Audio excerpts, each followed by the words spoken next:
సంవత్సరంలోనికి సజీవునిగా నడిపించిన దేవానికి స్తోత్రమయ్యా. నూతన సంవత్సరంలోనికి ఆరోగ్యవంతునిగా నడిపించిన దేవానికి స్తోత్రమయ్యా. నూతన సంవత్సరంలోనికి ఆయుష్ను పొడిగించి నడిపించిన దేవానికి స్తోత్రమయ్యా. నూతన జీవితాన్ని ప్రసాదించిన దేవానికి స్తోత్రం. నూతన సృష్టిగా మార్చబోతున్న దేవానికి స్తోత్రమయ్యా. నిన్ను ఆరాధించుటకు, నిన్ను మహిమపరచుటకు, నిన్ను గణపరచుటకు నీవిచ్చిన శ్రేష్టమైన అవకాశాన్ని బట్టి నీకు మహిమ చెల్లిస్తున్నానయ్యా. నీకు స్తోత్రం. దేవానికి స్తోత్రం, దేవానికి స్తోత్రం, దేవానికి స్తోత్రం, దేవానికి స్తోత్రం. అందరూ అందరూ అందరూ ఆయనను ఆరాధన చేద్దాం. అందరూ ఆయనను ఆరాధన చేద్దాం. ఏ పాటి వాడనని నేను, నన్నెంతగానో ప్రేమించావు, అంచెలంచెలుగా హెచ్చించి నన్నెంతగానో దీవించావు. ఏ పాటి వాడనని నేను, నన్నెంతగానో ప్రేమించావు, అంచెలంచెలుగా హెచ్చించి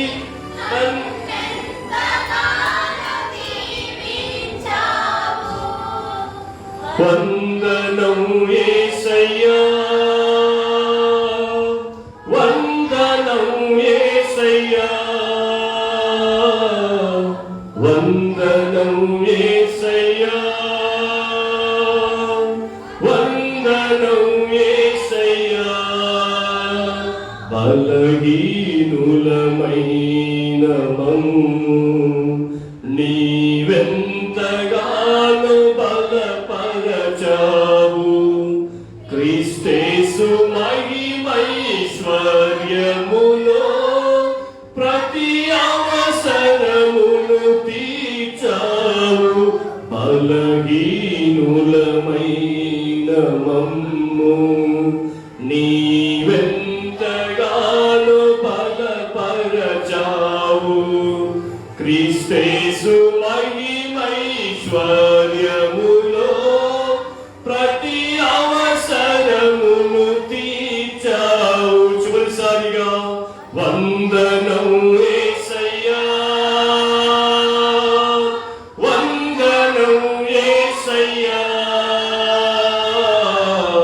వందనం యేసయ్యా, వందనం యేసయ్యా, వందనం యేసయ్యా, వందనం యేసయ్యా, వందనం యేసయ్యా, వందనం యేసయ్యా. నా వందనం నీకే యేసయ్యా, నా స్తుతులు నీకే యేసయ్యా.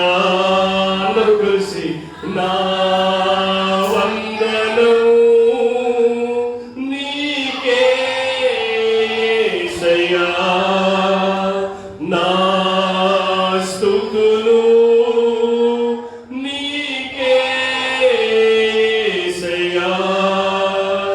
చీకటి నుండి వెలుగునకు, మరణము నుండి జీవముకు, చీకటి నుండి వెలుగునకు, మరణము నుండి జీవముకు నన్ను దాటించిన యేసయ్యా, నిత్య జీవమిచ్చిన యేసయ్యా. అందరూ బిగ్గరగా నన్ను దాటించిన యేసయ్యా, నిత్య జీవమిచ్చిన యేసయ్యా, నన్ను దాటించిన యేసయ్యా, నిత్య జీవమిచ్చిన యేసయ్యా. నా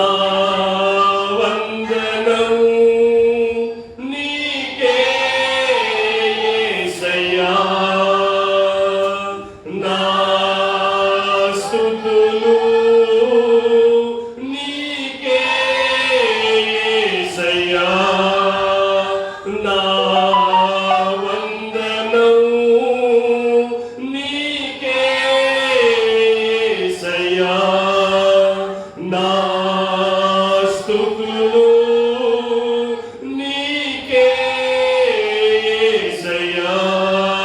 చీకటి నుండి వెలుగునకు, మరణము నుండి జీవముకు, చీకటి నుండి వెలుగునకు, మరణము నుండి జీవముకు నన్ను దాటించిన యేసయ్యా. నిత్య జీవమిచ్చిన యేసయ్యా. నన్ను దాటించిన యేసయ్యా. నిత్య జీవమిచ్చిన యేసయ్యా. పరిశుద్ధుడా, ప్రేమగల తండ్రి, కృప కలిగిన యేసయ్యా, ఈ రీతిగా నిన్ను స్తుతించి, ఈ రీతిగా నిన్ను గణపరిచి, ఈ రీతిగా నిన్ను మహిమపరిచి, ఈ రీతిగా నిన్ను ఆరాధించే భాగ్యం ఇచ్చావు ప్రభువా. నిజమే యేసయ్యా, చీకటి నుంచి వెలుగును నడిపించావు ప్రభువా. మరణం నుంచి జీవమును నడిపించావు ప్రభువా. నీకు స్తోత్రం. నన్ను దాటించిన దేవుడవయ్యా. సనిగిన సంహారకుని చేతిలో నుంచి తండ్రి నేను సంహరించబడకుండా నన్ను కాపాడి దేవుడు ప్రభువా. నీకు స్తోత్రం. నేనేమాత్రము అర్హుడును కాదు, నేనేమాత్రము యోగ్యుడిని కాదు, నాకేమాత్రము అర్హత లేదు ప్రభువా నిన్ను ఆరాధించుటకు. పరలోకంలో నిత్యము పరిశుద్ధుడు పరిశుద్ధుడు పరిశుద్ధుడు పరిశుద్ధుడని గాన ప్రతిగానం అందుకుంటున్న స్తోత్రార్హుడైన దేవా, నాకేమాత్రము అర్హత లేదయ్యా నీ రీతిగా ఆరాధించుటకు. నీవిచ్చిన శ్రేష్టమైన అవకాశం, నీవు చూపిన మహాకృపను బట్టి నువ్వు ఆరాధించగలుగుతున్నావయ్యా. ఈ నూతనమైన సంవత్సరంలో, ఈ నూతనమైన సంవత్సరంలో తండ్రి సజీవునిగా నడిపించబడి రీతిగా ఆరాధించే కృపనిచ్చే ప్రభువానికి స్తోత్రం. సేవకుడితో పాటు ఏకీభవించి ఎంతమంది అయితే ఆరాధించారో, సంవత్సరాది మొదలుకొని సంవత్సర అంతం వరకు ఇదే రీతిగా ఆరాధించును గాక. ఇదే రీతిగా యేసయ్యా నీ నామమును మహిమపరచును గాక.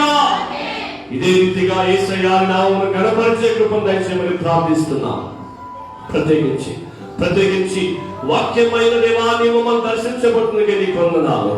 దేవాని మాట మమ్మల్ని బ్రతికిస్తుంది, దేవాని మాట మమ్మల్ని ఆదరిస్తుంది, దేవాని మాట మమ్మల్ని మాపై కృప చూపుతుంది, దేవాని మాట మమ్మల్ని హెచ్చరిస్తుంది, దేవాని మాట మమ్మల్ని ఖండించి బుద్ధి చెబుతుంది. ప్రభువా, నీ వాక్యానికి మాత్రమే అంతటి శక్తి ఉంది, నీ వాక్యానికి మాత్రమే అంతటి శక్తి ఉంది.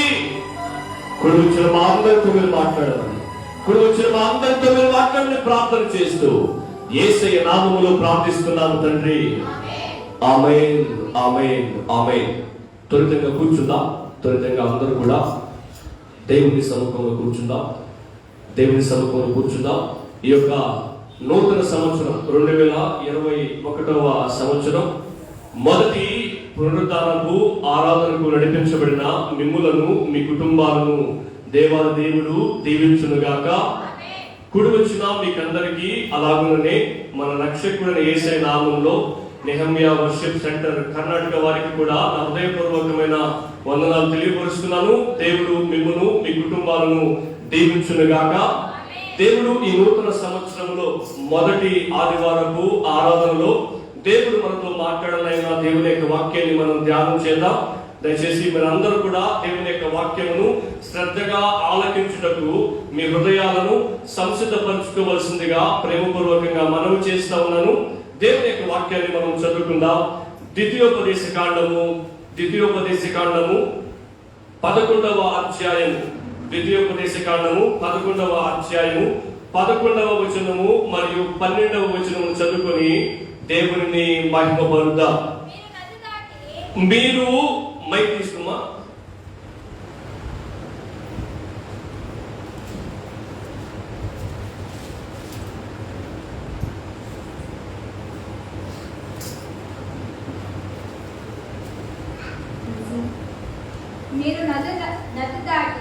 మీరు నది దాటి స్వాధీనపరచుకున్నటకు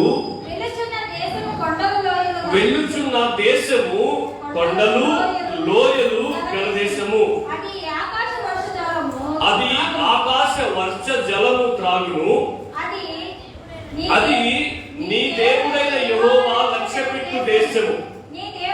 నీ దేవుడైన యెహోవా కన్నులు సంవత్సరాది మొదలుకొని సంవత్సరాంతము వరకు ఎల్లప్పుడూ దాని మీద ఉండును. దేవునికి మహిమ కలుగును గాక. ఈరోజు మనం నేర్చుకోబోతున్న ఆత్మీయ సత్యం ఏంటంటే, దేవుని యొక్క కనుదృష్టి ఈ నూతన సంవత్సరములో ప్రతి ఒక్కరిపై ఉన్నది అని మనము జ్ఞాపకం చేసుకోవాలి. హల్లెలూయా, హల్లెలూయా. దేవుని యొక్క కనుదృష్టి మనపై ఉండని ఎడల, దేవుని యొక్క కనుదృష్టి మనపై ఉండకపోతే ఈ నూతన సంవత్సరంలోనికి మనము సజీవులుగా నడిపించబడి ఉండేవాళ్ళమి ఎంత మాత్రము కాదు అని మనము జ్ఞాపకం చేసుకోవాలి. దేవుడు ఆనాటి ఇశ్రాయేలు ప్రజలు తన ప్రజలైన వారితో కూడా చెప్తున్న మాట ఏం తెలుసా? మీరు నది దాటి స్వాధీనపరచుకోబోయే దేశము అది కొండలు లోయలు కలిగిన దేశము. ఆకాశ వర్షము ఆ కొండలు లోయలు తాగుతూ ఉంటుంది. అది నీ దేవుడైన యెహోవా కన్నులు సంవత్సరాది మొదలుకొని సంవత్సరాంతం వరకు ఆ దేశము మీద ఉండే దేశము అని దేవుడు తన వాక్యం ద్వారా మనకు వెల్లడిపరుస్తూ ఉన్నాడు. హల్లెలూయా. ఈ రోజు మనము పోలికగా చూసుకునగలిగినట్లయితే ఆ నది దేనికి సాదృశ్యము అంటే, ఆ నది వారు దాటి వెళ్ళిపోయారు. ఆ నది వారు దాటి వెళ్ళిపోయిన తర్వాత కొండల గుండా లోయల గుండా వారి యొక్క ప్రయాణం, వారి యొక్క జీవిత ప్రయాణం కొనసాగుతూనే ఉంది. దీన్ని బట్టి మనం గుర్తుంచుకోవాల్సిన విషయం ఏంటంటే, ఈ 2020వ సంవత్సరాన్ని మనం అందరం కూడా దాటి 2021వ సంవత్సరంలోనికి అడుగు పెట్టాం. ఆనాడు వారు నదిని దాటి ఎలాగైతే బయటకు వచ్చారో మనం కూడా ఎన్నో కష్టాలు, ఎన్నో అవసరాలు, ఎన్నో ఇబ్బందులు, ఎన్నో ఆటంకాలు, ఎన్నో శ్రమలు, ఎన్నో అప్పులు, ఎన్నో అనారోగ్యకరమైన పరిస్థితులు, ఎన్నో ప్రాణాలు పోగొట్టుకునే పరిస్థితులు ఎదురైనా మనము దేవుడిని మర్చిపోయినా మనల్ని దేవుడు మర్చిపోలేదు. అనేక సందర్భాల్లో మనము దేవుడిని విడిచిపెట్టడానికి ప్రయత్నం చేసిన మనలను దేవుడు ఎప్పటికీ కూడా విడిచిపెట్టలేదు. ఎలా చెప్పగలిగామనంటే, మర్చిపోలేదు కాబట్టి నూతన సంవత్సరంలోనికి అడుగు పెట్టగలిగాం. హల్లెలూయా. విడిచిపెట్టలేదు కాబట్టి అపవాది చేతిలో బందీలు కాకుండా నూతన సంవత్సరంలోనికి అడుగు పెట్టగలిగాం. ఆనాటి ఇశ్రాయేలు ప్రజలకు వారి ప్రయాణంలో దేవుడు ఎలాగైతే తోడైంది వారిని రక్షిస్తూ వచ్చాడో, ఈ రోజు మనల్ని కూడా 2020వ సంవత్సరంలో ఎటువంటి పరిస్థితులు ఎదురైనా వాటన్నిటిలో మనకి ఏ ఇబ్బంది కలగకుండా, మనకి ఏ నష్టం కలగకుండా, మనకి ఏ కష్టం కలగకుండా దేవుడు మనకు తోడైంది నడిపిస్తూనే వచ్చాడు. సమస్త మహిమ ఆయనకే కలుగును గాక. Praise the lord. Hallelujah, hallelujah. అయితే ఈ నూతన సంవత్సరంలో దేవుడు మనతో మాట్లాడుతున్న మాట, నేను మీకు తోడై ఉన్నాను. ఎన్ని రోజులు ప్రభువా? ఎంత సమయం ప్రభువా? ఎన్ని దినాలు ప్రభువా అని అంటే దేవుడు అంటున్నాడు ఆ వాక్య భాగంలోనే, సంవత్సర ఆది మొదలుకొని, ఆది అంటే స్టార్టింగ్, ప్రారంభం, పునాది అంటాం. సంవత్సరము ప్రారంభించినది మొదలుకొని సంవత్సర అంతం వరకు, స్టార్టింగ్ టు ఎండింగ్, ప్రారంభం నుంచి ముగింపు వరకు, ఆది నుంచి అంతం వరకు ఎల్లప్పుడూ దాని మీద ఉండును. ఏంటి? ఆయన కృప సంవత్సర ఆది మొదలుకొని సంవత్సరాంతం వరకు నూతన సంవత్సరం నడిపించబడిన ప్రతి బిడ్డ మీద ఉంటది. ఏంటది? ఆయన దృష్టి, ఆయన కనుదృష్టి ప్రతి ఒక్కరి మీద ఉంటూ వారి పట్ల ఆయన కృప వెల్లడి పరచబడుతూనే ఉంటది. దేవునికి మహిమ కలుగును గాక. తప్పిపోయిన కుమారుడికి దేవుడు ముందుగానే చెప్పాడు, ఏమని? తప్పిపోవద్దు, నీ పరిస్థితులు ఇబ్బందికరంగా మార్చబడతాయి అని చెప్పాడు. అయినా ఆ కుమారుడు తండ్రి మాటలు లెక్క చేయక, తండ్రికి విధేయుడు కాక తన ఇష్టానుసారంగా లోకంలోకి వెళ్ళిపోయాడు. తండ్రి ఏమైతే చెప్పాడో అదే తన జీవితంలో జరిగింది. జరగడం మాత్రమే కాదు, చాలా తీవ్రంగా నష్టపోయాడు. అనేకమైన ఇబ్బందులు, అనేకమైన ఆటంకాలు ఎదురయ్యాయి. ఎదురైన తర్వాత మన తప్పిపోయిన కుమారుడికి జ్ఞానోదయం అయింది. ఏమని జ్ఞానోదయం అయింది? తండ్రి నుంచి నేను దూరమైన తర్వాత, తండ్రి నుంచి దూరపరచబడిన తర్వాత నా పరిస్థితులు ఏమీ బాగోలే అని అనుకుని ఆ తండ్రి నన్ను అంగీకరించకపోయినా పర్లేదు. ఏమని అంగీకరించాలి? కుమారుడిగా అంగీకరించకపోయినా పర్వాలేదు, వాళ్ళ ఇంట్లో, ఆయన ఇంట్లో వారసుడై ఉండవలసిన ఆ వ్యక్తి పనోడుగా మారిపోవాలి అని తీర్మానం చేసుకున్నాడు. అర్థమైంది ఏమని? తండ్రి నాకు చెప్తానే వచ్చాడు, కానీ నేనే ఆ తండ్రి మాటను వినలేదు, నేనే ఆ తండ్రి మాటను లెక్క చేయలేదు, నేనే ఆ తండ్రి మాటకు లోబడలేదు అని ఆయనకు అర్థమైంది. కాబట్టి ఆయన నన్ను కుమారుడిగా అంగీకరించడేమో, ఆయన తన వారసునిగా నన్ను అంగీకరించడేమో అని తలంచి ఏమన్నా తెలుసా? అయ్యా, నేను పరలోకానికి విరోధంగా పాపం చేశాను, నీ కుమారుణ్ణి అని పిలిపించుకోవడానికి నేను ఏమాత్రం యోగ్యుడిగా, హల్లెలూయా, నేను ఏమాత్రం అర్హుడిని కాదు, కాబట్టి మీ ఇంట్లో ఒక పనుడుగా పెట్టుకో అని అన్నప్పుడు ఆ తండ్రి ఏం చేశాడు తెలుసా? పనివానిగా వచ్చలేదు, గెంటేయలేదు, కానీ ఏం చేశాడు తెలుసా?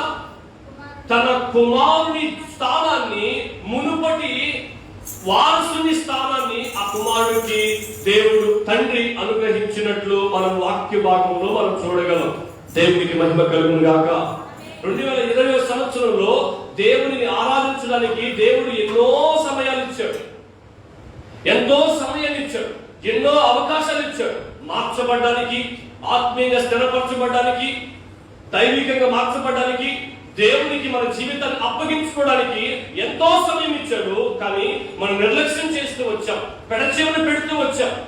అయినా దేవుడు మనలను విడువని దేవునిగా, అయినా దేవుడు మనలను మర్చిపోని దేవునిగా మన ఎడల తన కృపను వెల్లడి పరుస్తూనే వచ్చాడు. దేవునికి మహిమ కలుగును గాక. ఆ దేవుడు అంటున్న వాటిని తెలుసా?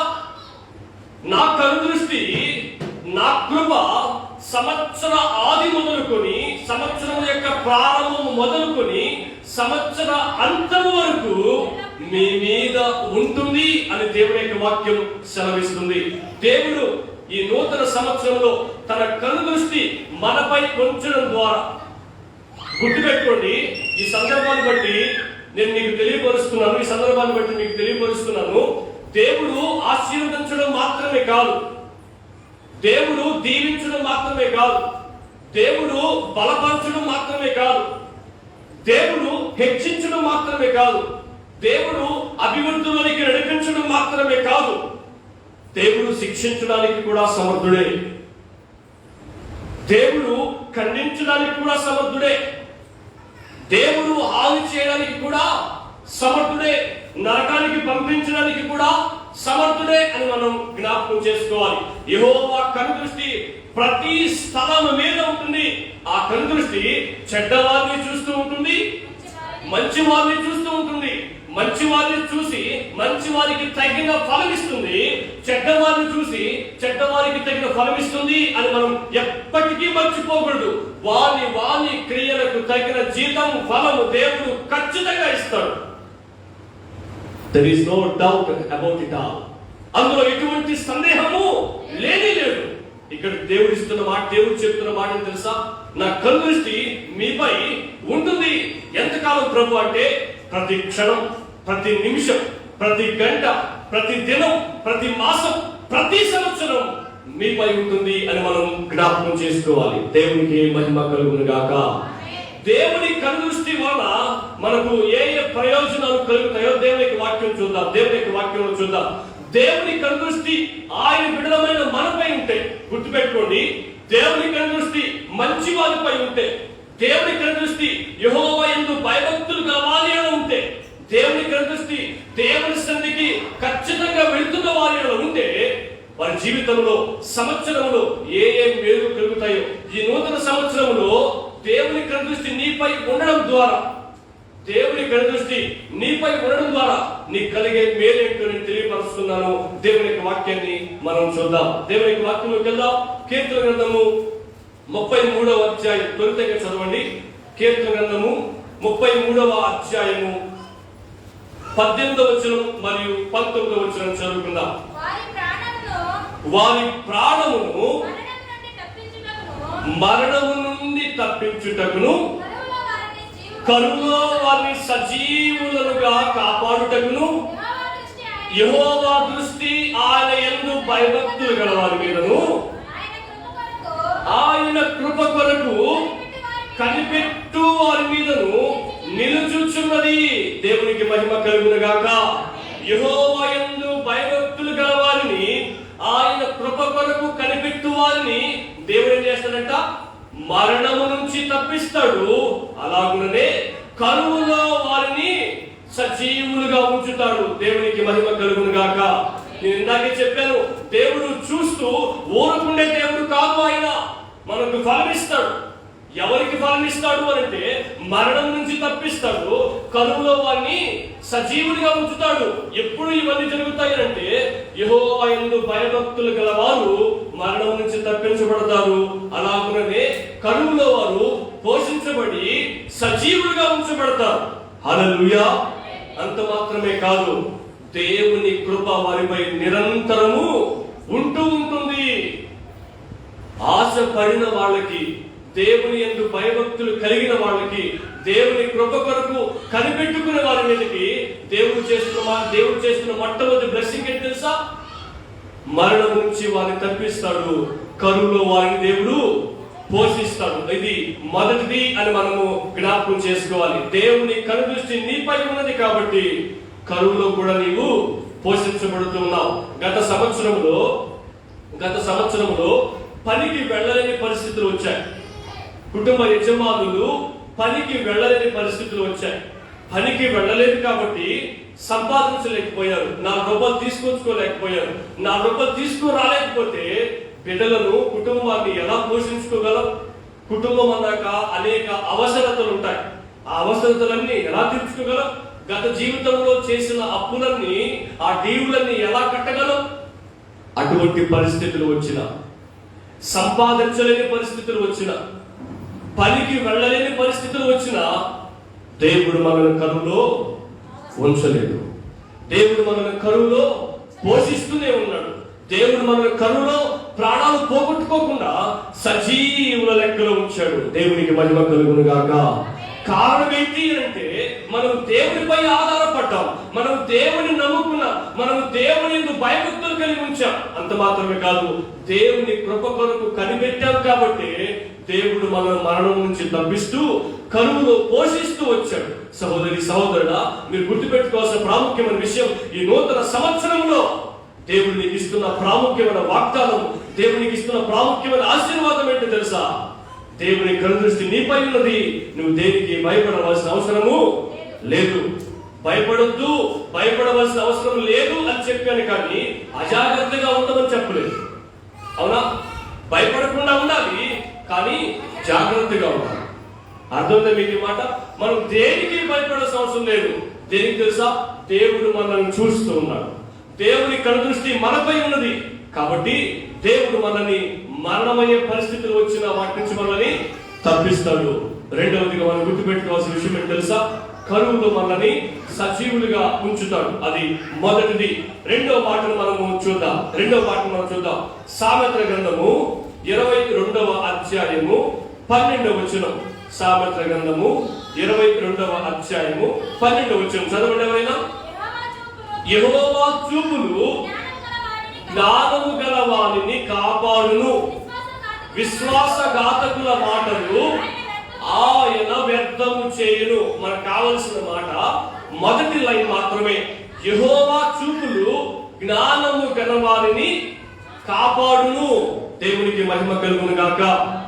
దేవుడు కనుదృష్టి మనపై ఉన్నప్పుడు దేవుడు మనల్ని కాపాడి కాపుదలను ఇస్తాడు అని మనం జ్ఞాపకం చేసుకోవాలి. దేవుడు మనల్ని చూస్తున్నప్పుడు, దేవుని కనుదృష్టి మనపై ఉన్నప్పుడు, ఆపద సమయంలో, ఆటంకాలు ఎదురయ్యే సమయంలో, ఇబ్బందులు ఎదురయ్యే సమయంలో, శ్రమలు ఎదురయ్యే సమయంలో దేవుడు మనల్ని కాపాడి తన కాపుదలను మనకిస్తాడు అని మనం జ్ఞాపకం చేసుకోవాలి. 33వ సంకీర్తన, 34వ సంకీర్తనలలోనే 91వ సంకీర్తన రాయబడిన మాటలు దేవుడు ఒక వ్యక్తిని ఎలా కాపాడుతాడు, దేవుడు ఒక వ్యక్తిని ఎలా సంరక్షిస్తాడు, దేవుడు ఒక వ్యక్తికి ఎలా కాపుదలు ఇస్తాడో ఆ వాక్య భాగాలు మనకు స్పష్టంగా అర్థమవుతూ ఉంటాయి. హల్లెలూయా. ఈ నూతన సంవత్సరంలో దేవుని కనుదృష్టి నీపై ఉన్నప్పుడు దేవుడు నిన్ను నిరంతరము కాపాడుతూనే ఉంటాడు. ఎటువంటి పరిస్థితులైనా రాని, ఎటువంటి పరిస్థితులైనా రాని, ఈ 365 రోజులు దేవుడు నీతో మాట్లాడుతున్న మాట, ఈ నూతన సంవత్సరంలో నీవు ఖచ్చితంగా కాపాడబడతావు. హల్లెలూయా. ఈ నూతన సంవత్సరంలో దేవుని యొక్క కాపుదల నిరంతరము. ఎప్పుడు తెలుసా? సంవత్సరాది మొదలుకొని సంవత్సరాంతం వరకు ఆయన కాపుదల నిరంతరము నీతోనే ఉంటుంది. నువ్వు ఏ మార్గాల గుండా వెళ్ళినా, ఏ స్థలాల గుండా వెళ్ళినా, ఎటువంటి ప్రయాణాల గుండా వెళ్ళినా, ఉదాహరణకి ఈ నెల డిసెంబర్ 31 తారీఖు మీద వాగ్దానం తీసుకొని వాచ్మెన్ సర్వీస్ అయిపోయిన తర్వాత వెళ్తా ఉన్నాను. పురుగులు పడతాయని కళ్ళజోడు పెట్టుకుని వెళ్తా ఉంటే ఎవరో ఒక అతను, నేను కళ్ళజోడు పెట్టుకోవడం వల్ల నాకేం సరిగ్గా కనపడలేదు. నల్లగా ఒక అతను ఎదురు వస్తా ఉన్నాను. నాతో పాటు ఎవరు లేరు. రాత్రి 2 గంటల టైం. ఎదురు వస్తా ఉండేసరికి ఒకసారి జల్ అనింది నాకు. వెంటనే కళ్ళతో తీసాను. సౌరస్కుల అబ్బాయి ఆ టైంలో అటు ఇంటికి వెళ్తున్నాడు. అక్కడే పాపం వెళ్తా ఉన్నాడు. కళ్ళతో తీసిన వెంటనే నాకు అబ్బాయి స్పష్టంగా నాకు అర్థమయ్యాడు. నాకు తెలుసు కూడా అబ్బాయి. తెలిసిన తర్వాత వెంటనే నా వాగ్దానం నేను గుర్తు చేసుకున్నాను. అటువంటి పరిస్థితులు ఎదురైనా, అటువంటి స్థలాల్లో మనం ప్రయాణం చేస్తూ వెళుతున్నా, చాలా మంది కొన్ని స్థలాలను అంగీకరించరు, కొన్ని స్థలాలను నమ్మరు, కొన్ని స్థలాలను చూసినప్పుడు, కొన్ని ప్రాంతాలను చూసినప్పుడు భయపడుతూ ఉంటారు. అటువంటి స్థలాల గుండా నీవు ప్రయాణమై వెళ్ళినా, అటువంటి స్థలాలలో నీవు నడిపించబడినా, ఖచ్చితంగా దేవుడు నిన్ను ఆ స్థలంలో కూడా కాపాడుతాడు. ఖచ్చితంగా దేవుడు ఆ స్థలంలో కూడా నీకు కాపుదలనిస్తాడు. దేవునికి మహిమ కలుగును గాక. ఇప్పుడు ఈ సందర్భం వచ్చింది కాబట్టి మీకు ఒక మాట చెప్తాను. శ్మశానంలో దెయ్యం ఉంటుందని ఎంతమంది నమ్ముతారు? మీకు శ్మశానం చూసిన వెంటనే సంతోషం వేస్తుందా, భయం వేస్తుందా? దేనికి భయం వేస్తుంది? రైట్. ఓపెన్ గా మనము అంగీకరించవలసిన విషయం ఏమని? అక్కడ దెయ్యాలు ఉంటాయని. ఎవరు చెప్పారు అక్కడ దెయ్యాలు ఉంటాయని? అసలు దెయ్యం అంటే ఏంటి తెలుసా? దెయ్యం అంటే తెలుసా? చెడ్డ లక్షణాలు కలిగినోడు దెయ్యం. శ్మశానాలు చెడ్డ లక్షణాలు కలిగి ఉన్నారా? వాళ్ళు బ్రతికి లేరు, వాళ్ళు ఇంకేం చేయలేరు, ఇంకేం మాట్లాడలేరు. వాళ్ళ వల్ల ఎటువంటి ప్రభావం లేదు. బైబిల్ చెప్తుంది, మంచోడైతే పరదేశం రెస్ట్ తీసుకుంటాడు, చెడ్డోడైతే పాతాళం రెస్ట్ తీసుకుంటాడు. అంతే. ఇంకా భూమి మీద వాడు పగబెట్టుకోవడానికి, ప్రేమించడానికి, అసూయపడడానికి, చనిపోయి ఏదో సాధించడానికి వాడికి ఏ శక్తి, అవకాశం లేదు. నిజంగా దెయ్యాలు ఏమో తెలుసా? చెడ్డోడు, చెడ్డ లక్షణాలు కలిగిన వాళ్ళే నిజమైన దెయ్యాలు. ఎందుకని? వారి వల్లే అనేకులకు ప్రాణహాని. అవునా? ధనాపేక్ష కలిగిన వాళ్ళు చివరికి తల్లిదండ్రులు కూడా చంపేస్తున్నారు. వాళ్ళు నిజమైన దెయ్యం. అర్థమైందా? దేవుణ్ణి అమ్మేస్తున్నారు, వాళ్ళు నిజమైన దెయ్యం. దేవునికి దూరంగా బతికేస్తున్నారు, వాళ్ళు నిజమైన దెయ్యం. అర్థమవుతుంది మీకు మాట? అపవాది చేత ప్రేరేపించబడి నడిపించబడుతున్న వాళ్ళే నిజమైన దురాత్మలు.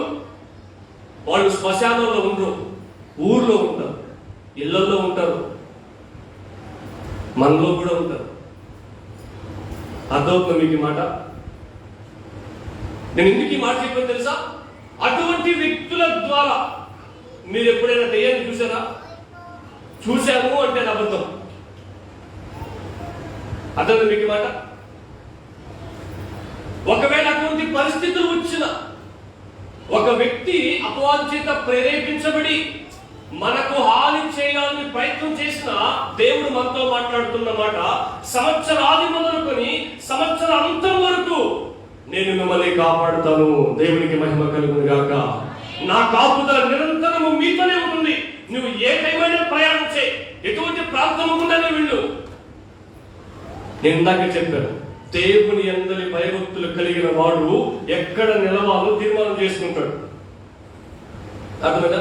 పడవలో పాత సముద్రంలో దూకేసి ప్రభువా కాపాడుతానంటే కాపాడు అని అంట. ఎవరు దూకమన్నాడు నిన్ను? అసలు ఆడే పని నీకు? మీ విషయం అర్థమవుతుందా? గాల్లో దీపం పెట్టేసి ప్రభువా సంవత్సరాలు మొదలుకొని సంవత్సరాంతం వరకు కాపాడుతున్నట్టువే ఆయన వచ్చి చేతులు అడ్డం పెట్టారు దీపానికి. అజాగ్రత్తగా మన జీవితాన్ని కొనసాగింప చేసుకోకూడదు. మన జీవితం దేవుని దృష్టికి సక్రమంగా న్యాయంగా వెళ్తా ఉన్నప్పుడు, అపవాది మన దారి తప్పించాలని ప్రయత్నం చేస్తున్నప్పుడు దేవుడు మనల్ని కాపాడుతాడు, దేవుడు మనకు సహాయం చేస్తాడు. దేవునికి మహిమ కలుగును గాక. అదే దాని అర్థం. మనం ఇష్టానుసారంగా జీవిస్తూ ప్రభువా కాపాడుతున్నట్టువే, ఏమి కాపాడుతున్నట్టువే, ఏమి అంటనికిలే. దైవ చిత్తానుసారంగా మనం జీవిస్తూ ఉన్నప్పుడు నిలవకూడని స్థలంలో మనం నిలవం. అవునండి, ఉండకూడని ప్రాంతంలో మనం ఉండం. అనవసరమైన ప్రక్రియలు, అనవసరమైన పనులు మనం చెయ్యం. అవసరమైన పని చేస్తాం. ఉదాహరణకి దేవుని పని చేయడానికి, దేవుని సేవ చేయడానికి మనం ముందుకెళ్తా ఉన్నప్పుడు అపవాది ఆ పని చేయకుండా అనేక మంది వ్యతిరేకులను తీసుకుని వచ్చి పెడుతూ ఉన్నప్పుడు దేవుడు చెప్తున్న మాట తెలుసా? అటువంటి పరిస్థితులు వచ్చిన 10,000 మంది నీ మీదకి దండెత్తి వచ్చిన అపాయము నీ యొద్దకు, హల్లెలూయా, ఏ తెగులును నీ గుడారములకు సమీపించదు. అర్థమైంది మీకు మాట? ఎవరికి వాక్యం? యెహోవా యందు భయభక్తులు కలిగి ఆయన కృప కొరకు కనిపెట్టుకునే వారి మీద ఇవన్నీ కూడా వర్తిస్తాయి. రెండోదిగా దేవుడు చెప్తున్న మాట తెలుసా? ఆయన కనుదృష్టి నీపై ఉన్నప్పుడు నీవు కాపాడబడతావు. ఆయన కనుదృష్టి నీపై ఉన్నప్పుడు ఆయన కాపుదల నీపై ఉంటుంది అని మనం జ్ఞాపకం చేసుకోవాలి. That is second one. రెండవ మాట. మూడవ మాటలోనికి మనము ముందుకి కొనసాగుదాం. ఈ వాక్య భాగాన్ని చూడండి. దినవృత్తాంతం రెండవ గ్రంథం 16వ అధ్యాయం 9వ వచనం.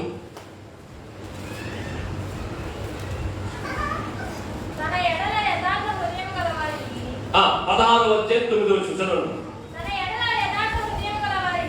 తన ఎడల యథార్థ హృదయము గలవారిని బలపరచుటకై యెహోవా కనుదృష్టి లోకమందంతటా సంచారము చేయుచున్నది. ఈ విషయమందు నీవు మతి తప్పి ప్రవర్తించితివి గనుక ఇది మొదలుకొని నీకు యుద్ధములే కలుగును. హల్లెలూయా. అనేకుల జీవితాల్లో పోరాటాలు ఎందుకు వస్తాయి? అనేకుల జీవితాల్లో సవాళ్ళు ఎందుకు వస్తాయి? అనేకుల జీవితాల్లో యుద్ధాలు ఎందుకు వస్తాయి? యుద్ధాలంటే కొట్టుకోవడం కాదు, యుద్ధాలంటే గొడవ పడడం కాదు, యుద్ధాలంటే తగులు కాదు. యుద్ధాలంటే తెలుసా? పోరాటం. కొంతమంది వ్యాధితో పోరాడుతూనే ఉంటారు, కొంతమంది అప్పులతో పోరాడుతూనే ఉంటారు. వీళ్ళు కడతనే ఉంటారు, అయ్యా పోతూనే ఉంటాయి. విషయం అర్థమవుతుంది మీకు? అర్థమవుతుందా? కొంతమంది బిడ్డల యొక్క ప్రవర్తనతో పోరాడుతూనే ఉంటారు, కొంతమంది జీవితంతో పోరాడుతూనే ఉంటారు, కొంతమంది కుటుంబ సమస్యలతో పోరాడుతూనే ఉంటారు. వీళ్ళు పోరాడుతూనే ఉంటారు, ఆ సమస్యలు తీరకుండా అలాగే కొనసాగుతూనే ఉంటాయి. ఎందుకు వచ్చాయి ఇలాగంటే అక్కడ రాయబడిన మాట, ఈ విషయమందు, ఏ విషయమందు నీవు మతి తప్పి ప్రవర్తించితివి గనుక ఇది మొదలుకుని నీకు యుద్ధములే కలుగుతాయి. అయితే తన ఎడల యథార్థ హృదయము గలవారిని దేవుడు బలపరుస్తాడు. దేవునికి మహిమ కలుగును గాక. వారిని బలపరచడానికి దేవుడు వారిపై దృష్టించాడు. ఇప్పుడు చూడండి, కండిషన్ ఉంటుంది, ఆశీర్వాదం కూడా ఉంటుంది. కండిషన్ లేకుండా ఆశీర్వాదం, షరతు లేకుండా ఆశీర్వాదం ఉండనే ఉండదు. మీరు బైబిల్లో ఆదికాండం నుంచి ప్రకటన గ్రంథం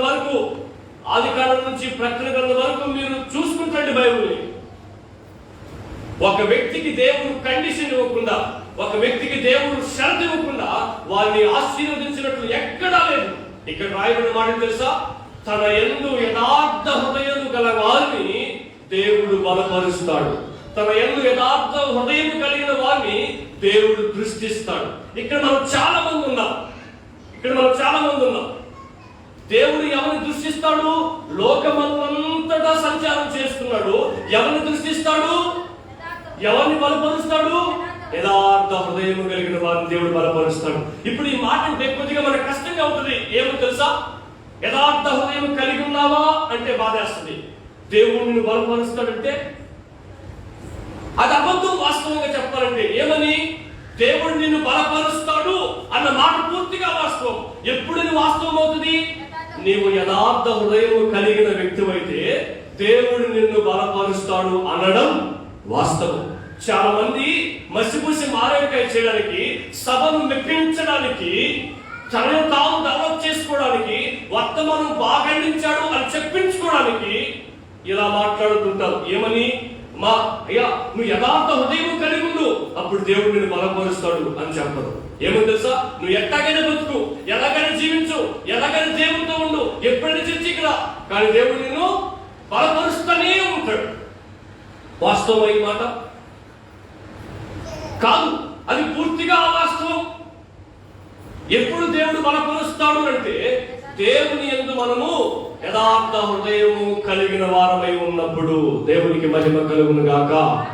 ఇప్పుడు ఎలాగైతే మనము పరిశుద్ధంగా ఏ చెడ్డ మాటలు మాట్లాడకుండా, ఏ చెడ్డ తలంపులు తలంచకుండా, ఏ చెడ్డ జీవితాన్ని కలిగి జీవించకుండా, అక్రమమైన జీవితాన్ని, అవినీతితో కూడిన జీవితాన్ని జీవించకుండా ఎలాగైతే దేవుని సన్నిధిలో శ్రద్ధగా క్రమంగా కూర్చున్నామో, దేవుని మందిరం నుంచి మనం బయటకు వెళ్ళిన తర్వాత మన ఇంట్లో కూడా ఇదే క్రమం ఉండాలి.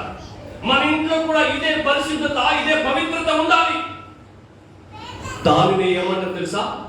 యథార్థత. హల్లెలూయా. ఊసర విల్లు తెలుసా మీకు? ఊసర విల్లు చూసాం కదా మనం. ఆ ఊసర విల్లు ఎలా ఉంటుంది తెలుసా? ఏ చెట్టు ఆకు ఏ కలర్లో అయితే ఉందో, బ్రౌన్ కలర్ లో ఉంటే బ్రౌన్ గా మారిపోద్ది, పచ్చగా ఉంటే పచ్చగా మారిపోద్ది. పచ్చలో కూడా చాలా రకాలు ఉన్నాయి, అవునే కదండి? చాలా రకాలు ఉన్నాయి. ముదురాకు పచ్చని, చిలకాకు పచ్చని, అలా పచ్చగా మారిపోద్ది ఆటోమేటిక్ గా. పసుపుగా ఉందనుకోండి, ఆకు పండిపోయింది అనుకోండి, ఆటోమేటిక్ గా పసుపుగా మారిపోద్ది. అర్థమైంది మీకు మాట? అలా మనము రంగులు మార్చే ఊసర విల్లుగా ఉండకూడదు. దేవునికి మహిమ కలుగును గాక. దేవుడు పరలోకములో పరిశుద్ధంగానే ఉన్నాడు, ఈ లోకంలో కూడా పరిశుద్ధంగానే ఉన్నాడు.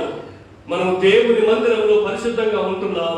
మన ఇంట్లో కూడా పరిశుద్ధంగా ఉండాలి, వీధిలో కూడా పరిశుద్ధంగా ఉండాలి, గ్రామంలో కూడా పరిశుద్ధంగా ఉండాలి, పనిచేసే డ్యూటీ చేసే స్థలంలో కూడా మనం పరిశుద్ధంగా ఉండాలి, ప్రయాణం చేసే బస్సులో కూడా, వెహికల్లో కూడా మనము పరిశుద్ధంగానే ఉండాలి.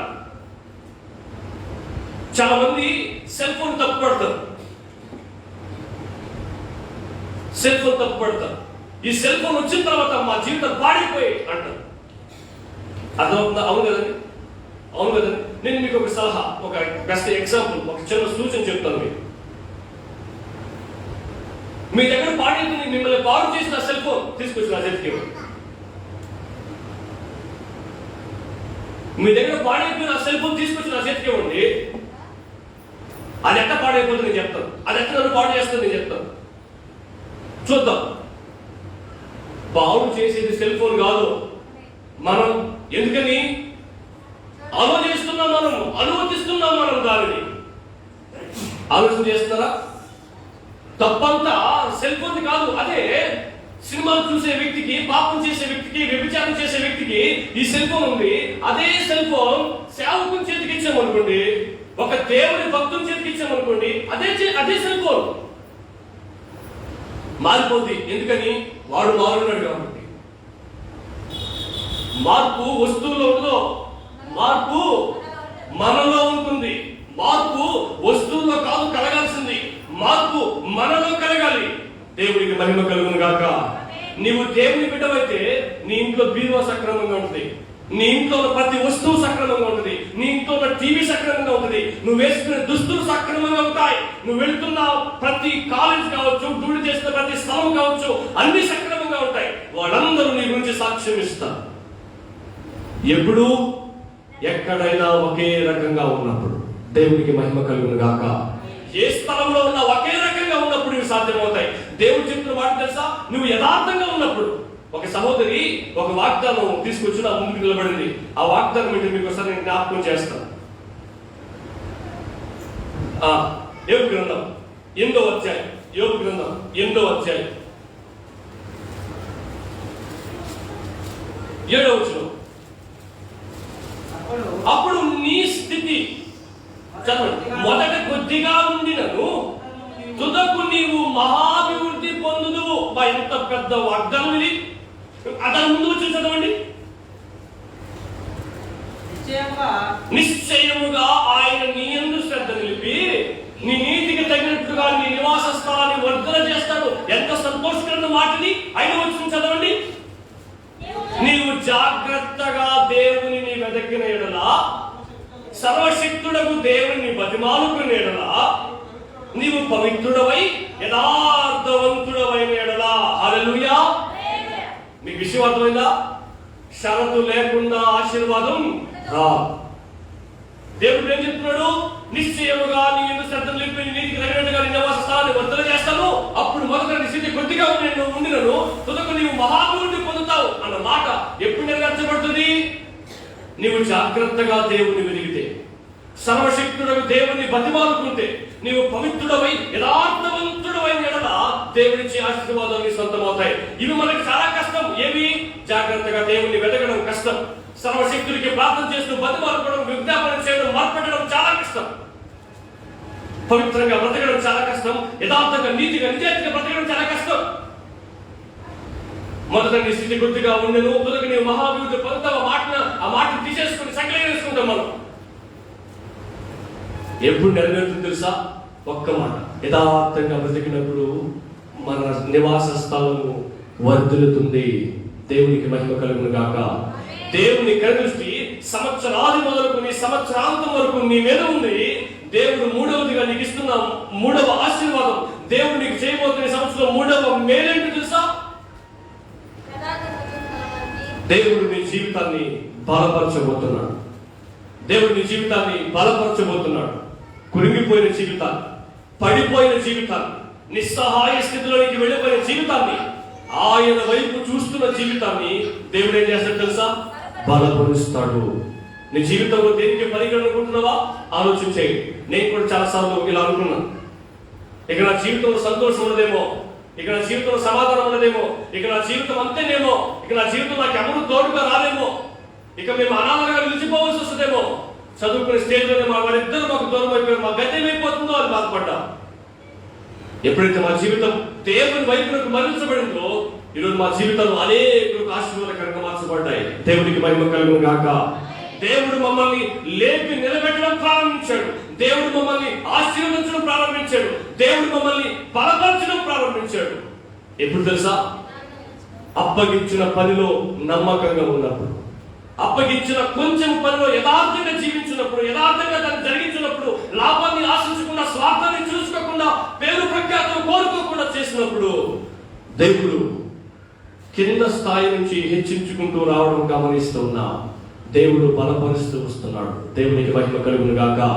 నీ జీవితాన్ని కూడా, నీ కుటుంబాన్ని కూడా ఆ రీతిగా బలపరచాలని ఆశిస్తున్నావా? దేవుని దృష్టి నీపై ఉంది. నువ్వు యథార్థంగా జీవించగలిగినట్లయితే దేవుని నూతన సంవత్సరం నిన్ను బలపరచబోతున్నాడు.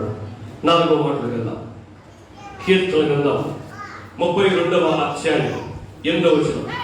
కీర్తన గ్రంథం 32వ అధ్యాయం 8వ వచనం.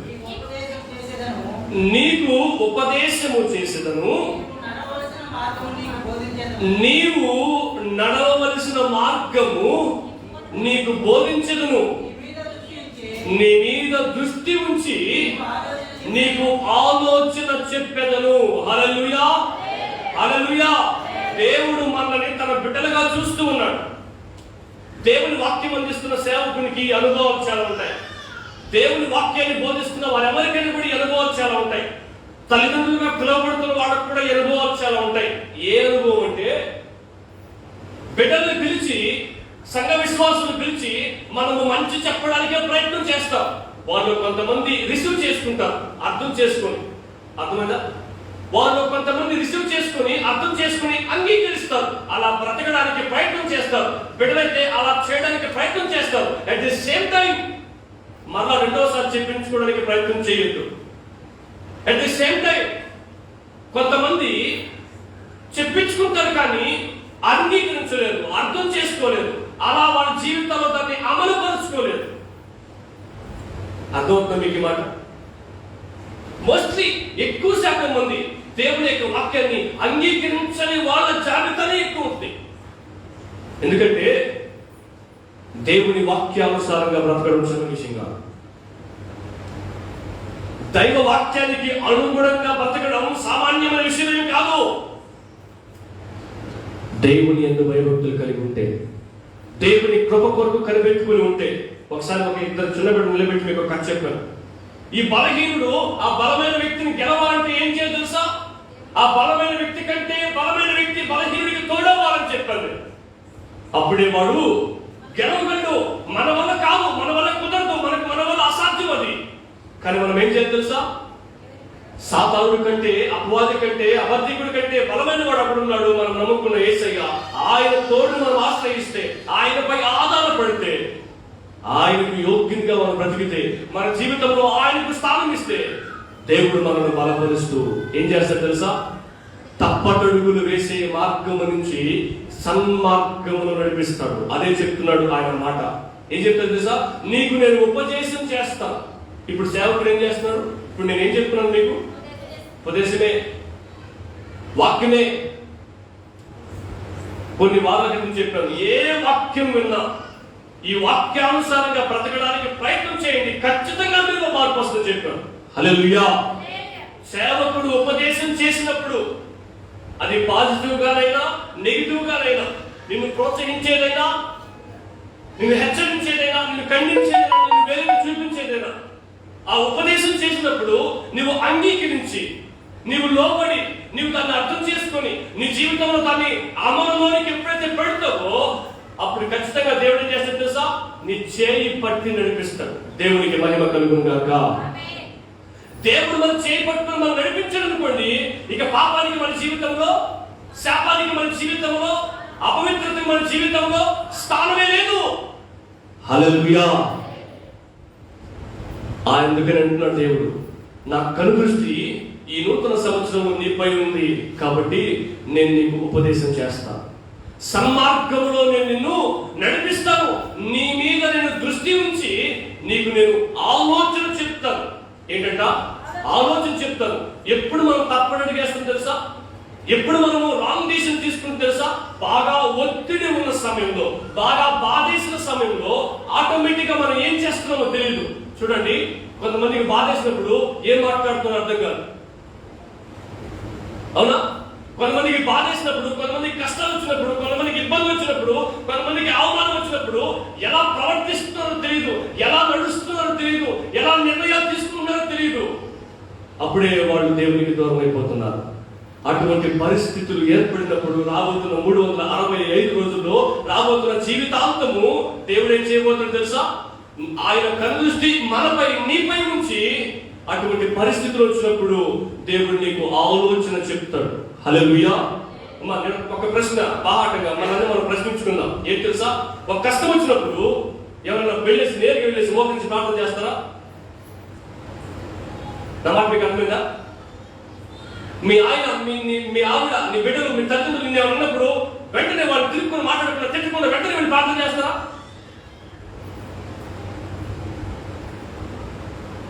నీకు ఇబ్బంది కలిగినప్పుడు, ఎవరు నిన్ను అవమానపరిచినప్పుడు వెంటనే వెళ్ళి ప్రార్థన చేస్తారా? ప్రార్థన చేస్తే కదా నీకు ఆలోచన చెప్తాడు దేవుడు. ప్రార్థన చేయించుకుంటే కదా దేవుడు నీకు ఆలోచన చెప్తాడు. చెప్పేవాళ్ళని తిరుగుతుంటావు మనం, చెప్పేవాళ్ళని వ్యతిరేకిస్తుంటావు మనం, ఉపదేశం చేసే వాళ్ళకి మనం ఆటంకంగా మార్చబడుతుంటే ఇంకెప్పుడు నీకు బుర్రకి ఆలోచన వస్తుంది నీకు. దేవుడంట ఒక సమస్యకు తగిన పరిష్కారం దాని పక్కనే పెడతాడు. హల్లెలూయా. నా మాట మీకు అర్థమైందా? ఒక సమస్యకు తగిన పరిష్కారం దాని పక్కనే ఉంటుంది. మనం ఏం చేయాలి తెలుసా? ప్రభువా, ఇప్పుడు ఈ పరిస్థితుల్లో నేనేం చేయాలి చెప్పు అన్నప్పుడు అది అక్కడే ఉందంటాడు. లోకంలో సాగుతున్న సకల బ్యాంకులు పెట్టి ఊరంతా తిరిగాడు అంటారు ఆయన. అట సమస్యకు తగిన పరిష్కారం పక్కనే ఉంచాడు దేవుడు. కానీ మనం ఏం చేయాలి తెలుసా? దేవునిపై ఆధారపడి, దేవుని చేతికి అప్పగించి, దేవునికి చెప్పి, దేవునికి అప్పగించి ఏం చేయాలి తెలుసా? పరిష్కార మార్గాన్ని చూడాలి. కొంతమంది, చాలా మంది అలా చేయరు. ఒక తప్పు జరిగింది, దాని వల్ల బాధేసింది, దాని మీద తప్పు మీద తప్పు చేసుకొని వెళ్ళిపోదు. సమస్య పెద్ద పరిష్కరించబడిందమ్మా? సమస్య తగ్గిపోయిందా? ఈరోజు దేవుడు నీతో చెప్తాను, నీతో మాట్లాడుతున్నమాట. ఆయన కనుదృష్టి నీపై ఉంది. ఉపదేశం చేస్తూ అటువంటి పరిస్థితుల్లో దేవుడు నీకు ఆలోచన చెప్పబోతున్నాడు. హల్లెలూయా. ఇంకా తప్పు మీద తప్పు చేయడానికి ఒకసారి మీరు ఆలోచించండి. ఒక వ్యక్తి తొందరపడి అబద్ధం చెప్పేసాడు అనుకోండి, దొంగతనం చేసాడు అనుకోండి, మనం చూసాం. ఏరా ఎందుకంటే చేసావు, ఏరా ఎందుకంటే మాట్లాడు, ఎందుకంటే జరిగించావు అంటే వాడు ఏం చేస్తాడు తెలుసా? ఏం చేశాడు తెలుసా? ఇంకో అబద్ధం చెప్తాడు. మనం వచ్చేవనుకో పోయేట్లాడు, ఒక్కడు చేయడు, మీకు అన్ని చేస్తాడు. ఏమని? ఒప్పుకోవడం తప్ప అన్ని చేస్తాడు. ఒక్క అబద్ధాన్ని కప్పిపుచ్చుకోవడానికి, చేసిన ఒక్క తప్పుని కప్పిపుచ్చుకోవడానికి 100 తప్పులు చేయాలా, 100 అబద్ధాలు చేయాలా? ఉదాహరణ చెప్తాను. ఒక వ్యక్తి దొంగతనం చేశాడండి, పోలీసులు పట్టేసుకుని న్యాయస్థానానికి అప్పగించేశాడు. అప్పుడు ఏం చేస్తాడు? వాళ్ళ ఇంట్లో వచ్చి జైల్లో అడుగుతారు, ఏదా ఎందుకు చేసావంటే నేనేం చేయలేదు, ఇలా జరిగిందని చెప్పి అర్థం చెప్పేస్తాడు. అప్పుడు వాళ్ళు ఏం చేస్తారు? వీళ్ళు ఒక లాయర్ మాట్లాడుకుంటారు, డబ్బులు ఇస్తారు. ఇవన్నీ తప్ప కదా. ఆ లాయర్కి డబ్బులు లంచం ఇస్తారు. లంచం ఇచ్చిన తర్వాత ఆయన వాదిస్తాడు. వాదించిన తర్వాత వాడు బయటకు వస్తాడు. చూసారా? చేసిన ఒక్క తప్పు ఒప్పుకోకుండా ఎన్ని తప్పులు చేశాడు. వాటన్నిటికీ తగిన జీతం తీసుకోవాల్సిందే. ఫస్ట్ లోనే అయ్యా ఇదిగో ఏదో తెలుసో తెలియక తప్పు జరిగిపోయింది, ఇంకెప్పుడు అటువంటి రోడ్లు జోలి కాదు, నన్ను క్షమించేయండి అని అన్నావు అనుకో, ఒక 5 రోజులు సినిమాలో లేకపోతే 2 రోజులు జైలు వదిలేస్తాను. అంతేనా? క్షమాపేక్ష పెడతారు. అట్ట కాకుండా మనం అన్ని జోలికి వెళ్ళామనుకోండి, ఎంత మనశ్శాంతి కోల్పోతాం. యాడ్ చిక్కిపోతామో యాడ్ దొరికిపోతామో, నిద్ర పడుతుంది, ఇంకా ప్రశాంతత ఉంటుంది, ఇంకా మనశ్శాంతి ఉంటుంది. ఇంకా చెప్పిన ఒక్క అబద్ధాన్ని కప్పిపుచ్చుకోవడానికి ఎన్ని కోల్పోయి తెలుసా మనం. అటువంటి పరిస్థితుల్లో దేవుడితో మాట్లాడుతున్న మాటను తెలుసా? నేరుగా వెళ్ళి మోకరించు, ప్రార్థన చేయి, దేవుని చేతికి అప్పగించు. దేవుడు ఏం చేస్తాడు తెలుసా? వాక్యం ద్వారానో, తలంపు ద్వారానో, సేవకుని ద్వారానో దేవునికి ఏం చెప్తాడు తెలుసా? ఆలోచన చెప్తాడు. దాన్ని ఎలా పరిష్కరించుకోవాలో నీకు సలహా చెప్తాడు, సూచన చెప్తాడు, సజెషన్ ఇస్తాడు నీకు. అప్పుడు వెంటనే మొక్కగా ఉన్నప్పుడే సమస్యను తుంచేయగలవు నువ్వు. మానేన తర్వాత మనల్ని ముంచేస్తుంది అది. అర్థం మీకు మాట? దేవుడి సంవత్సరం నీతో మాట్లాడుతున్న మాట. ఆయన కనుదృష్టి నీపై ఉంది కాబట్టి నీకు ఉపదేశం చేస్తాడు. ఉపదేశం చేస్తా ఉన్నప్పుడు నువ్వు కొరకు పెట్టి నిద్రపోతున్నావు, తోగతా ఉండు, సజ్జలు చేసి వచ్చి కరెక్ట్గా కాలికి కూర్చో. బాగా అర్థమవుతుంది ఏం చెయ్యాలో మనము ఆసక్తిగా వినకపోతే. అర్థమవుతుంది మీకు మాట? ఈ సమస్య నుంచి ఎలా తప్పించుకోవాలో మనం ఆసక్తిగా కాన్సన్ట్రేషన్ చేసి వినకపోతే పరిష్కార మార్గం కనుగొనగలమా? పరిష్కార మార్గం మనకు అర్థం కాకపోతే అలా ఎలా చేయగలం? కాలు దెబ్బతల్లి డాక్టర్ పోయామండి, డాక్టర్ పోయిన తర్వాత డాక్టర్ గారు కాలు దెబ్బతల్లి నిద్రపోయినాం అనుకో, ఆయన ముందుకు రాస్తుంది. రాత్రి వేసుకోవాల్సిన ముందు వేసుకుంటూ ఏదైపోతుంటో అర్థవుతుంది. ఎందుకని? ఆయన నీకు పరిష్కార మార్గం, ఆ రోగం నయమయ్యే మార్గం చెప్తా ఉన్నప్పుడు నువ్వేం చేసావు తెలుసా? నిద్రపోతున్నావు. కాబట్టి నీ జీవితంలో ప్రమాదం ఎక్కువైంది. నిద్రపోకుండా ఏం లేదు తెలుసా? ఎప్పుడు వేసుకోమంటున్నాడు, ఏం చెప్తున్నాడు, ఏం తినమంటున్నాడు, మళ్ళీ ఎప్పుడు రమ్మంటున్నాడు, ఇవన్నీ మనం జాగ్రత్తగా విన్నప్పుడే మన జీవితంలో ఆ రోగాల నుంచి మనం తప్పించుకుని స్వస్థపరచబడగలం. లేకపోతే చిన్న గాయం పెద్ద గాయమై ఆపరేషన్ చేసే స్థితిలోకి వెళ్ళిపోతుంది. కారణం మన నిర్లక్ష్యం ద్వారా. అర్థమవుతుందా? పింఛనిచ్చేటప్పుడు నిద్రపోతాం నువ్వా? ఓళ్ళు నిద్రపోని నిద్రపోతావు సంగతే. ఎన్ని తిట్లు తిడతారు, అవునా? రాత్రి 12 గంటలప్పుడు ఎండాకాలంలో కరెంట్ బిల్లు అనుకో, వాడు పేరు లేదు మనకు, ఇంకా వాడు ఎక్కడ తిడుతుంది సార్ మనం. దాంట్లో నిర్లక్ష్యంగా ఉన్నాము. మన దేవుడి మీద రాగానే వచ్చే దాని వెంటనే ముసిగేసుకుని ఉంటే టక్కుని వచ్చేస్తాం కొంతమందికి. ఇంటికాడ నిద్రాహారంలో మనకి నైట్ మీద చేస్తారు కొంతమంది ఒప్పిండి తరాలు. చర్చిలోకి రాగానే ముందుకెళ్ళక ఒకటనే ఉంటుంది. అర్థమవుతుంది మీకు మాట? ఇటువంటి పరిస్థితుల్లో ఉన్నప్పుడు మీకు ఎలా ఆలోచన వస్తుంది? దేవుడు చెప్పే మాట మీకు ఎలా అర్థమవుతుంది? అప్పుడు ఎలా సమస్య పరిష్కరించబడుతుంది? దేవుడు ఉపదేశం చేస్తున్నప్పుడు మనం ఏం చేయాలి తెలుసా? పక్కన చదవకుండా, పిల్లకాయలతో ఆడుకోకుండా, మధ్యలో రాకుండా, ఆశీర్వాదానికి రాకుండా, దిక్కులు చూడకుండా, తల ఉంచుకుని నిద్రపోకుండా, పోరు నొక్కుకోకుండా, ఇంకా చాలా ఉన్నాయి. అవన్నీ చేయకుండా ఏం చేయాలి తెలుసా? చెప్తున్న గంట, ముక్కల గంట, అరగంట సేపు శ్రద్ధగా వాక్యాన్ని ఎప్పుడైతే వింటామో మన జీవితంలో ఎదుర్కొంటున్న పోరాటంలో పరిష్కారం మనకు దొరుకుతుంది. హల్లెలూయా. ఓహో, ఇలా చేస్తే నేను ఇలా ఉన్నాను కాబట్టి ఇటువంటి పరిస్థితులు వచ్చాయి, నేను ఇలా చేస్తే ఆటోమేటిక్ గా నేను ఆ సమస్య నుంచి తప్పించుకుంటాను అని నీకు అర్థమవుతుంది. అప్పుడు నువ్వు దాన్ని అమలులో పెడితే నీ జీవితంలో కష్టాల నుంచి నువ్వు ఆటోమేటిక్ గా బయటకు వస్తావు. అందుకే చెప్పిన దేవుడు, ఈ నూతన సంవత్సరంలో నేను నీకు ఉపదేశం చేస్తాను, నీకు తప్పించుకునే మార్గాన్ని నీకు ఆలోచన చెప్తాను. దేవునికి మహిమ కలుగును గాక. చివరికి చెప్పి నేను ముగించేస్తాను. ద్వితీయోపదేశకాండం 13వ అధ్యాయం 18వ వచనం. ద్వితీయోపదేశకాండం 13వ అధ్యాయం 18వ వచనం.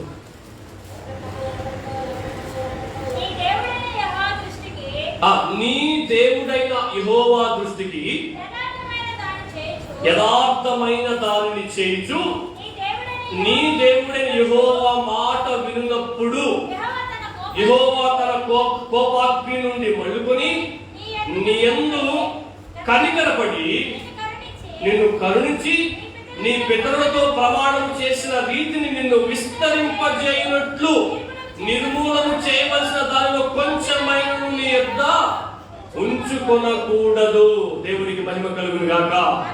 ఒక ఆమె ఆ విగ్రహారాధనలో కొనసాగుతూ ఉన్నప్పుడు దేవుడు ఆమె కుటుంబాన్ని దర్శించాడు. దర్శించిన తర్వాత ఆమె యేసయ్యను అంగీకరించింది, యేసయ్యను నమ్ముకుంది, యేసు ప్రభు సన్నిధికి వెళ్ళింది. విసర్జించాల్సిన వాటిని విసర్జించేసింది, బయట పడేసిన వాటిని పడేసేసింది. విగ్రహారాధనకు సంబంధించిన ఒక చిన్న గంట ఉంటుంది. ఎందుకు అంటే ఆమె దాచిపెట్టుకుంది. ఈ ఎంక కొనంటే అద్దం, చెక్క ముక్క, చిన్న కాగితం, అది ఎక్కువ ఖర్చు, అది ఎక్కువ కాస్ట్ కాదు, ఖరీదు కాదు, తప్పని పారేసాను. ఇది వెండి, కొన్ని వేలు ఉంటాయి, దాన్ని పడేసే మనసు రాదు. అవునా? బయటకి ఎక్కిన దెయ్యం మళ్ళీ ఆ ఇంట్లో ఏదో కలిపి చేస్తా ఉన్నాను. ఎందుకు అయినటువంటి పరిస్థితి వస్తుందని చెప్పి పోయి ప్రార్థన చెప్పుకునేకంటే, అమ్మా నువ్వు పడేయాల్సింది ఏదో మీ ఇంట్లో అట్టే ఉంది, అంటే నువ్వు విసర్జించాల్సింది ఏదో మీ ఇంట్లో అట్టే ఉంది, అందుకే నీకు ప్రశాంతత లేదు, అందుకని కిటికీలు కొట్టుకుంటుంది, కట్టం కూడా ఒకటి ఉంది, ఇంట్లో జలాలు, వాంతులు, ఇంకొకటి ఆయన వస్తా ఉన్నాయి, ఉన్న డబ్బులు నిలవటం లేదు, ఇంక చెప్తారు కదా సోదే. ఆ సోదంతా చెప్పారంటే ఏందిరా పడేయాల్సింది అని అనుకుంటే మీరు లాగర్లో పెట్టేసిన తెలుస్తున్న మూల. అప్పుడు అర్థమైంది ఏమని, ఓహో దీనిని నేను బయట పడేయకపోవడాన్ని బట్టే నా జీవితంలో ఇటువంటి పరిస్థితులు వస్తున్నాయి. మన మనసులో కూడా విసర్జించాల్సినవి కొన్ని ఉంటాయి, బయట పడేయాల్సినవి కొన్ని ఉంటాయి, వెలియాల్సినవి కొన్ని ఉంటాయి. అవునా? మనలోనికి తీసుకొని రాకూడనివి కొన్ని ఉంటాయి. ఒక మూల యేసయ్యని, ఒక మూల పాపాన్ని పడేయడానికి అవకాశం లేదు మనకు. పూర్తిగా పాపాన్ని దూరపరిచేస్తేనే, పూర్తిగా పాపాన్ని విసర్జించేస్తేనే, దేవునికి అసహ్యమైన ప్రతి దాన్ని విసర్జించేస్తేనే దేవుడు మనల్ని విస్తరింపచేయడం ప్రారంభిస్తాడు. దేవునికి మహిమ కలుగును గాక. విసర్జిస్తేనే విస్తరింపచేస్తాడు. విసర్జించి యేసయ్యను మనలోనికి అంగీకరిస్తేనే, ఆహ్వానిస్తేనే, అలో చేసుకుంటేనే దేవుడు మన జీవితంలో విస్తరణను చూపిస్తాడు. దేవునికి మహిమ కలుగును గాక. ఎన్నో సంవత్సరాల నుంచి పూర్వీకులుతూనే ఉంటారు, ఎన్నో సంవత్సరాల నుంచి 100 రూపాయల సంపాదనే, ఎన్నో సంవత్సరాల నుంచి చదువు సంధ్యలకు తిరిగేస్తూ ఉంటారు, ఎన్నో సంవత్సరాల నుంచి కుటుంబాలు ఎదుగుదల ఉండదు, అభివృద్ధి ఉండదు, ఆశీర్వాదం ఉండదు, దీవెన ఉండదు, దేవుని మందిరానికి వెళుతూనే ఉంటారు. కానీ ఎందుకు వారు దీవించబడలేదు, మరి ఎందుకు వారు ఆశీర్వదించబడలేదంటే కారణం ఏంటి తెలుసా? ఏడో మూల ఒక వస్తువు మీ ఇంట్లో ఉండిపోతుంది, ఏడో మూల నీ హృదయంలో ఏమో విసర్జించాల్సిన కొన్ని అలాగే ఉండిపోయాయి. అందుకని ఎక్కడ వేసిన గొంగడి అలాగే ఉండిపోయింది. మరుగుజ్జు క్రైస్తవ జీవితాన్ని జీవిస్తూ ఉన్నా. నీ జీవితంలో నీవు అభివృద్ధిని చూడాలనుకుంటే వదిలిపెట్టాల్సినవి వదిలిపెట్టే. నీ జీవితంలో నీవు విస్తరించాలి అనుకుంటే మర్చిపో. దేవునికి ఏదైతే అవమానాన్ని కలిగిస్తుందో, దేవునికి ఏదైతే దుఃఖాన్ని తెప్పిస్తుందో, వాటన్నిటిని నువ్వు ఎప్పుడైతే వదిలిపెడతావో, వాటన్నిటిని నువ్వు ఎప్పుడైతే విసర్జిస్తావో, నీ జీవితంలోకి మళ్ళా తీసుకొని రాకుండా ఉంటావో, అప్పుడు నీ జీవితంలో అభివృద్ధి ప్రారంభమవుతుంది. దేవునికి మహిమ కలుగును గాక. దేవుని కళ్ళు కప్పే ఛాన్సే లేదు. మనుషుల కళ్ళు కప్పగలమేమో కానీ దేవుని కళ్ళు కప్పడానికి అవకాశమే లేదు. యెహోవా కనుదృష్టి ఇప్పుడు ఈ 2 hours దేవుడు మన మధ్య ఉన్నాడు, సంఘస్థులు మన మధ్య ఉన్నారు, సేవకులు మన మధ్య ఉన్నారు. కాబట్టి మనం చాలా జాగ్రత్తగా ఉంటాం. ఈ 2 hours అయిపోయిన తర్వాత సెల్ ఫోన్ లో మనం ఏం చూస్తున్నాం, టీవీలో మనం ఏం చూస్తున్నాం, స్నేహితులతో మనం ఎక్కడికి వెళ్తున్నాం, ఎలా మాట్లాడుతున్నాం. అప్పుడు సంఘం లేకపోయినా, సేవకుడు లేకపోయినా దేవుడు చూస్తూనే ఉన్నాడు. దేవునికి మహిమ కలుగును గాక. దేవుడు చూస్తూనే ఉన్నాడు. కాబట్టి మనం ఏం చేయాలి తెలుసా? విసర్జించాలి. నా దేవుడు నన్ను చూస్తున్నాడు. పరలోకం ఇచ్చేది దేవుడు, ఆశీర్వదించేది దేవుడు, అభివృద్ధి చేసేది దేవుడు, విస్తరింప చేసేది దేవుడు అనే జ్ఞానం కలిగి మనం ఏం చేయాలి తెలుసా?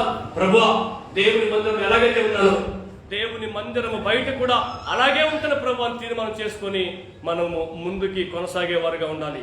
అప్పుడు మన జీవితంలో ఏం ప్రారంభమవుతుంది? అభివృద్ధి ప్రారంభమవుతుంది. అప్పుడు దేవుడు మనల్ని విస్తరింప చేయడం ప్రారంభిస్తాడు. దేవునికి మహిమ కలుగును గాక. దేవుని కనుదృష్టి మనపై ఉన్నది కాబట్టి, ఆశీర్వాదములకు వారసులకే మనము పిలువబడ్డాం కాబట్టి మన జీవితంలో ఖచ్చితంగా రక్షణ వస్తుంది. మన జీవితంలో ఖచ్చితంగా కాపుదల ఉంటుంది. మనం ఖచ్చితంగా కాపాడబడగలుగుతాం. మనం ఖచ్చితంగా బలపరచబడతాం. మనం ఖచ్చితంగా సన్మార్గంలో నడుస్తాం. దేవుని యొక్క ఆలోచన బట్టి, దేవుని యొక్క ఉపదేశాన్ని బట్టి మనం ఖచ్చితంగా విస్తరింప చేయబడతాం. మనం ఖచ్చితంగా అభివృద్ధి.